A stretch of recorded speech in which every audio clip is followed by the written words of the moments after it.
کیا آپ جانتے ہیں کہ خالد بن ولید، جسے اللہ کی تلوار کے نام سے جانا جاتا تھا، اپنے فوجی کیریئر میں کبھی کوئی جنگ نہیں ہارے؟ یہ سچ ہے۔ اس عظیم شخصیت نے نہ صرف تاریخ رقم کی بلکہ اسلامی سلطنت کا رخ بھی ہمیشہ کے لیے بدل دیا۔ اس ویڈیو میں آپ دریافت کریں گے کہ ابتدائی اسلامی فتوحات کے دوران خالد بن ولید کی حکمت عملی اور قیادت نے تاریخ کا رخ کیسے بدل دیا۔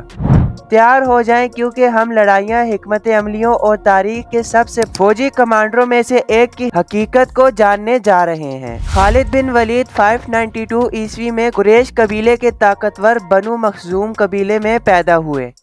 خالد کی قسمت میں عظمت تھی، لیکن یہ ہمیشہ جلال اور فتح نہیں تھی۔ ایک نوجوان کے طور پر اس نے ایک منقسم عرب کی تلخ حقیقتوں کا سامنا کیا۔ ان ہنگامہ خیز شروعاتوں سے اٹھ کر اب تک کے عظیم ترین جرنیلوں میں سے ایک بنیں گے۔ اسلام کے ابتدائی ایام میں مسلمانوں کو کچھ سنگین چیلنجوں کا سامنا کرنا پڑا۔ وہ بڑی اور زیادہ قائم شدہ فوجوں کے خلاف تھے۔ انہیں نہ صرف کافر قبائل بلکہ طاقتور اور فارسی سلطنتوں کے خلاف بھی لڑنا پڑا۔ یہ بقا کی لڑائیاں تھیں اور ہر لڑائی اپنے وجود کی لڑائی تھی، اور اکثر ان کے خلاف مشکلات کھڑی کی جاتی تھی۔ پھر بھی ان مشکل چیلنجوں کے درمیان ایک شخص امید اور قیادت کی کرن بن کر کھڑا تھا۔ لہٰذا خالد کی قیادت میں کچھ اہم لڑائیوں کے بارے میں جانتے ہیں، جو واقعی اس کی ذہانت کو ظاہر کرتی ہیں۔ سب سے پہلے ہمارے پاس متہ کی جنگ ہے۔ مسلمانوں کے لیے یہ ایک اہم لمحہ تھا۔ خالد ایک بہت بڑی بازنشینی فوج کے خلاف ایک بہت چھوٹی فوج کا انچارج تھا، لیکن پیچھے ہٹنے یا آپس میں لڑنے کے بجائے اس نے ایک شاندار چال چلائی جس میں حکمت عملی سے دستبرداری شامل تھی۔ اس نے ایسا ظاہر کیا کہ وہ دوبارہ منظم ہو رہے ہیں،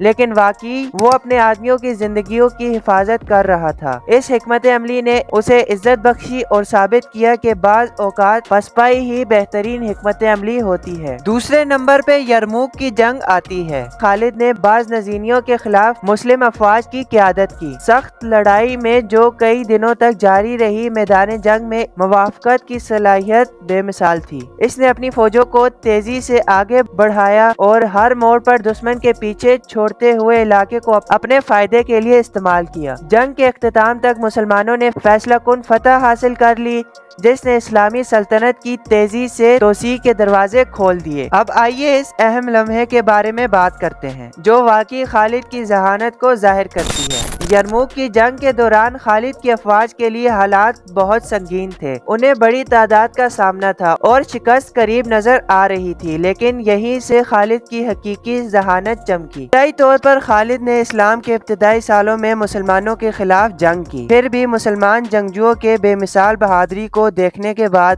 اس نے ایک ایسا عبرتناک فیصلہ کیا جو اس کی زندگی کو ہمیشہ کے لیے بدل دے گا، ایمان جو اسے افسانوی حیثیت تک لے جائے گا۔